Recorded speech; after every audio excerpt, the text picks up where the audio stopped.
नमस्कार, यासर.com पर आप सभी का स्वागत है। साक्षात्कार संख्या 129 आज मेरे साथ हैं नवलगढ़ विधानसभा क्षेत्र से विधायक डॉक्टर राजकुमार शर्मा जी। साक्षात्कार के लिए समय निकालने बहुत बहुत धन्यवाद। तो वैसे तो क्या है कि ये विशेष साक्षात्कार है क्योंकि ये व्यस्त आदमी है, इन्होंने समय निकाला, इसके लिए बहुत बहुत धन्यवाद। तो इनसे कुछ ज्वलंत मुद्दों पर बातें करेंगे।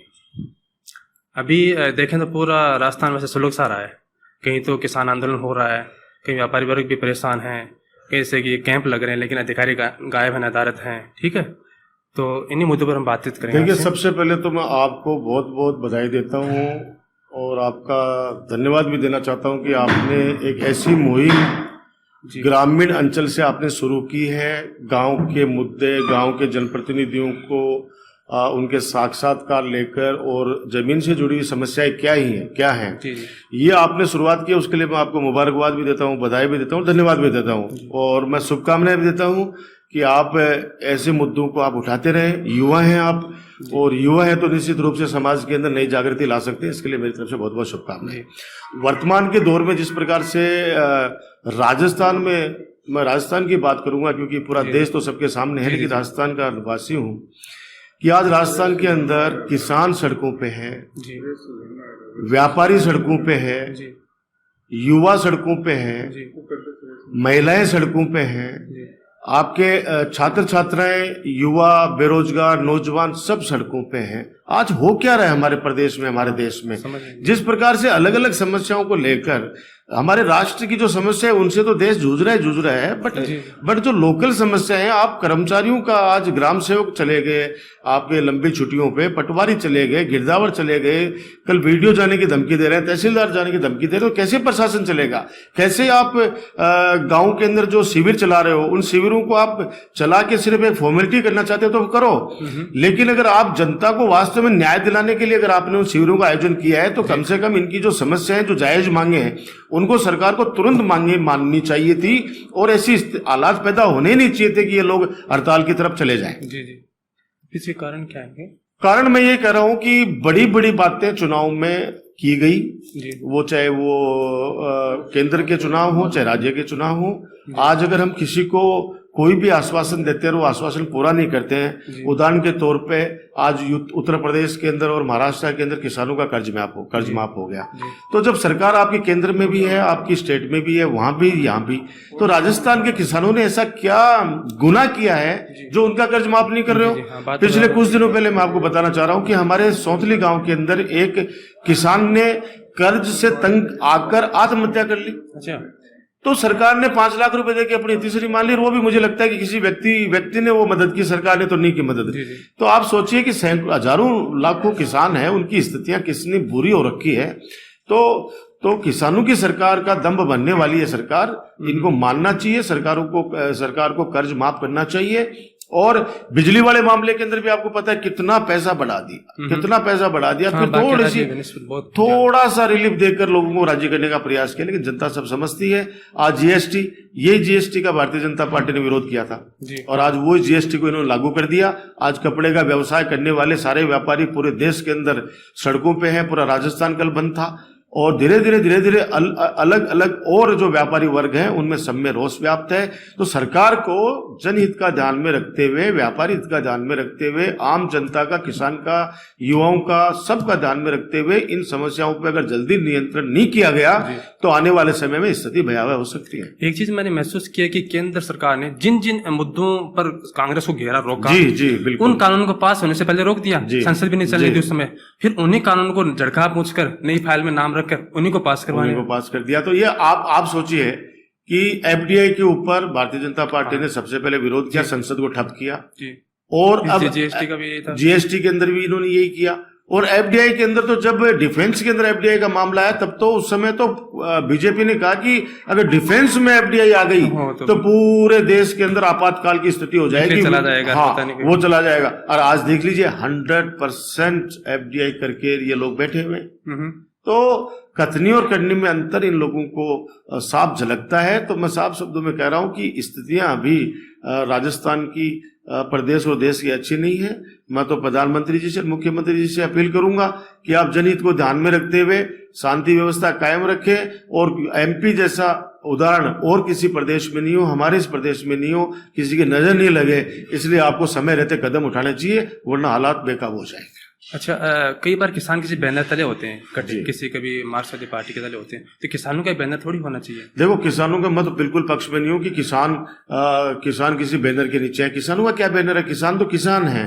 उनको सभी पार्टियों को सोचना चाहिए कि किसानों को किसी राजनीतिक पार्टियों में नहीं बांटे और उनके हक के लिए एक मंच पर आकर, और मैं तो कह रहा हूं किसानों को सभी पार्टियों को बुलाना चाहिए एक मंच पे, सत्ता पक्ष के, सत्ता के विपक्ष के, सबको एकजुट होकर एक मंच पे बुलाना चाहिए। और मैं दावे के साथ कह सकता हूं कि किसानों के दबाव में हर नेता झुकेगा, हर पार्टी झुकेगी, हर सरकार झुकेगी, लेकिन किसानों को बाहर निकलना पड़ेगा, अपने हक के लिए आवाज उठानी पड़ेगी। बच्चा भी जब रोता है तब माँ उसको दूध पिलाती है। अगर किसान अपने हक के लिए अगर आवाज नहीं उठाएंगे तो ये सरकार सुनने वाली नहीं है और नहीं कोई उनका जनप्रतिनिधि उनके साथ आने वाला है। अच्छा, राजस्थान में सबसे ज्यादा बिजली उत्पादन के केंद्र हैं परमाणु, आपको पता होगा ना, 18 जी जी बिल्कुल। लेकिन राजस्थान में बिजली की कमी रहती है, लेकिन सबसे बाहर आया तो मैं ये कह रहा हूं कि बिजली कमी नहीं, आने वाले समय में और हालात खराब होंगे। अभी ये निजीकरण जो बिजली का कर रहे हैं, आज ये इनका ये धन्ना सेठों के हाथ में हमारी जो बिजली जा रही है, चिकित्सा का क्षेत्र जा रहा है, मतलब हर क्षेत्र को, हर सरकारी योजनाओं का, हर सरकारी विभागों का अगर जिस प्रकार से निजीकरण करने में लगे हुए हैं, तो आप समझ लीजिए आने वाले समय में आम जनता की सुध लेने वाला कौन होगा। जी, जहां जहां बीजेपी की सरकार आई वहां अपराधीकरण ज्यादा बढ़ा, गुंडागर्दी, पुलिस के साथ मुठभेड़ करना, सारे काम के आपको सीधा कर दूंगा, ट्रांसफर कर दूंगा, वगैरह वगैरह, तो उनका हौसला बढ़ा, ये दबे हुए थे इतने दिनों। देखिए, इनको वास्तव में आप पूरे प्रदेश के अंदर, पूरे देश के अंदर अगर आप लोग सोशल मीडिया के माध्यम से या प्रिंट और इलेक्ट्रॉनिक मीडिया के माध्यम से आप देखोगे तो आपको लगेगा कि दम्भ जो ये कह सकते हो, घमंड कह सकते हो, उस घमंड के चूर में इनके नेता अधिकारियों के साथ साथ में जनता का भी अपमान करते हैं। ये आप सारी स्थितियां आप देखिए। अच्छा, आपको एक धरती से जुड़ा नेता बताते हैं, ठीक है, सोशल मीडिया पे भी आप सक्रिय रहे हैं, तो नवलगढ़ आपका विधानसभा क्षेत्र रहा है, तो वायदे तो आपने भी काफी किए होंगे। बिल्कुल। और उन वायदों को कितना पूरा कर पाए आप? देखो, मैंने जो वायदे किए उन वायदों को पूरा किया, तभी मुझे ऐसी सुनामी थी मोदी जी के नाम से, उस सुनामी में मुझे 33,500 वोटों से जिताकर एक इंडिपेंडेंट कैंडिडेट के रूप में मुझे विधायक बनाकर विधानसभा में भेजा।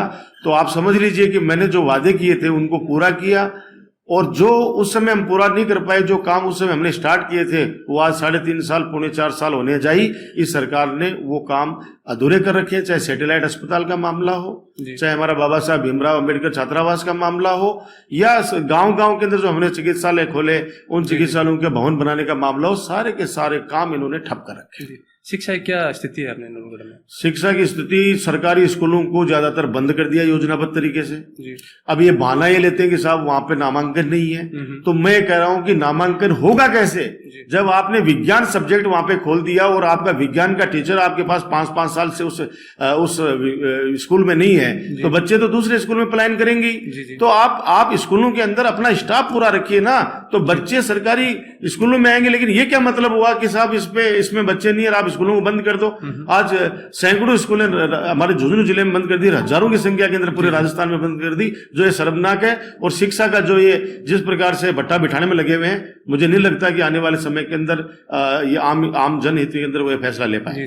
ये कर्मचारियों की जो भर्ती होती है वो भी रुक जाती है, उन पे भी अड़ंगा लग जाता है, इससे काफी प्रभावित होता है। ये भर्ती करना ही नहीं चाहते जी, ये भर्ती करना ही नहीं चाहते। ये भर्ती जब निकालते, विज्ञापन जब निकालते हैं, तो उसके अंदर ऐसी त्रुटि छोड़ देते हैं कि उसके अंदर खुद के ही आदमी इनके जाके और उसमें न्यायालय की शरण में जाकर वहां पे स्टे ले आते हैं और न्यायिक प्रक्रिया बता के बार बार ये कहते हैं कि साहब न्यायालय के अंदर मामला उलझा हुआ है, और उस न्यायालय की प्रक्रिया के दिन बताते हुए और उस मामले को ये धीरे धीरे लिंगर ऑन करते रहते हैं। आज चाहे किसी भी विभाग की भर्तियां हो, आज युवा अपने आप को बेरोजगार, जो युवा बेरोजगार है वो अपने आप को ठगाव महसूस कर रहा है। उनके सबसे ज्यादा अगर किसी के साथ धोखा हुआ है केंद्र सरकार द्वारा और राज्य सरकार द्वारा, तो वो युवाओं के साथ हुआ है। इस हिसाब से तो राजस्थान काफी पीछे गया इस शासन में। ये तो जनता फैसला करेगी, क्योंकि हम लोग तो कुछ बोलेंगे तो ये कहेंगे कि विपक्ष वाले लोग हैं, लेकिन जनता के सामने जनता का जो मूड है इस समय पूरे राजस्थान के अंदर, हमारे जिले के अंदर, वो कुछ ऐसा ही है। तो जब विधायक बनते हैं तो वायदे होते हैं, पूरे भी करते हैं, और दोबारा विधायक चुनने की भी आकांक्षा होती है। तो ऐसे क्या बिंदु हैं जिनको मानकर जनता आपको दोबारा वोट देगी? देखो, लोगों का जो मूलभूत सुविधाएं हैं, जो उनके राइट्स हैं, उनके जो अधिकार हैं जी वो उनको मिले, एक अच्छा उनको प्रशासन मिले, भयमुक्त प्रशासन मिले, भ्रष्टाचार मुक्त प्रशासन मिले। हमने पूरी कोशिश की है और मेरे नवलगढ़ की जनता या मुझे जानने वाले चाहे जिले के या राजस्थान की जनता जानती है कि मैं 36 कौम को साथ लेकर चला हूं हमेशा और बिना भेदभाव के काम किए हैं। अब कुछ 3.5 साल के अंदर विकास के कार्य कुछ गति रुकी है, धीमी रही है, लेकिन हमें उम्मीद है कि आने वाले समय के अंदर उस गति को बढ़ाएंगे और जो समस्याएं जो छोटी मोटी रह गई हैं उनको पूरा करेंगे। एक आप ये जन सुनवाई का कार्यक्रम करते हैं, ये बहुत ही अच्छा कार्यक्रम, इसमें कि कोई सिफारिश की जरूरत निश्चित आपसे संपर्क कर सकता है, तो इसका समय क्या और स्थान कहाँ है? मैं भैया आपको बता रहा हूँ कि मेरा स्थान तो जहाँ बैठ जाता हूँ वहीं पे होता है, जिस गाँव में चला गया वहीं शुरुआत हो जाती है। हमारा पब्लिक से, आम जनता से सीधा संपर्क डॉक्टर राजकुमार शर्मा की ताकत रही है और मैं तो शुरू से कहता हूं कि मेरे और जनता के बीच में मैंने कभी भी कोई दलाल न पैदा होने दिया न होने दूंगा, ये मैंने वादा किया। आज पूरी जनता इस बात को जानती है कि राजकुमार से मिलने के लिए किसी सिफारिश की आवश्यकता नहीं है। मेरे पास में कोई भी आएगा और मेरे हाथ में अगर उसको रिलीफ देना है, उसकी मदद करनी है, तो मैं पीछे नहीं हटता और उसकी सेवा करके उसको खुश करके और वापस भेजता। जिस तरह मैंने संपर्क किया आपसे जी, तो कोई संपर्क सूत्र छोड़ना चाहें, कोई ईमेल, कोई? मेरा नंबर बच्चे के पास में है, फिर भी मैं आपके चैनल के माध्यम से 888907 दोबारा 888907 याद रखने वाला नंबर है। ये वैसे तो बच्चे के पास है, फिर भी मैं हिंदी में रिपीट करता हूँ, 8890788907 ये नंबर है। ये आप सबके पास में है, फिर भी किसी के पास नहीं है तो आप नोट कर लें। कई बार आपकी ये शिकायत जरूर हो सकती है कि मोबाइल हमारा मिलता नहीं है, बंद था। तो कई बार परिस्थिति ऐसी बनती है कि जैसे अभी आपके इंटरव्यू में बैठा हूं, अब आधे घंटे से मोबाइल मेरा बराबर बज रहा है लेकिन मैं फोन नहीं उठा पा रहा हूं। तो मैं जहां तक समझता हूं क्योंकि मेरा फोन मैं उठाता हूं, क्योंकि मेरे जनता, मेरे को चाहने वाले लोग अगर फोन करते हैं तो मेरे से बात करके संतुष्ट होते हैं। मैंने कभी मेरा पीए नहीं रखा है। मेरा फोन अगर चालू है तो फोन मैं ही उठाऊंगा और जनता मेरे से बात करके संतुष्ट होती है, जिसमें 80% तो वो लोग हैं जो सिर्फ मुझसे बात करके मेरा हालचाल और मैं ठीक हूं ना इतना ही आशीर्वाद दे के फोन रख देते हैं। 20% है जिनका काम होता है। तो मैं यहां तक समझता हूं कि सबसे इमरजेंसी का जो काम होता है वो चिकित्सा का होता है कि भाई जो किसी का एक्सीडेंट हो गया, किसी को खून की आवश्यकता है।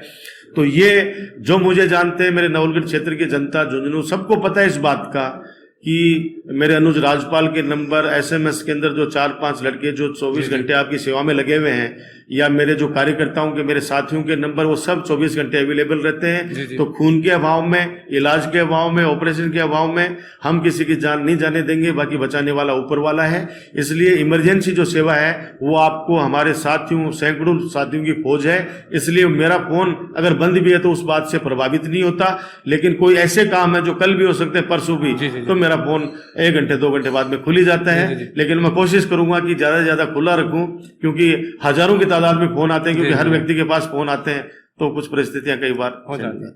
तो छात्र राजनीति से जो है वो जुड़ाव होता है, शुरुआत होती है राजनीति की।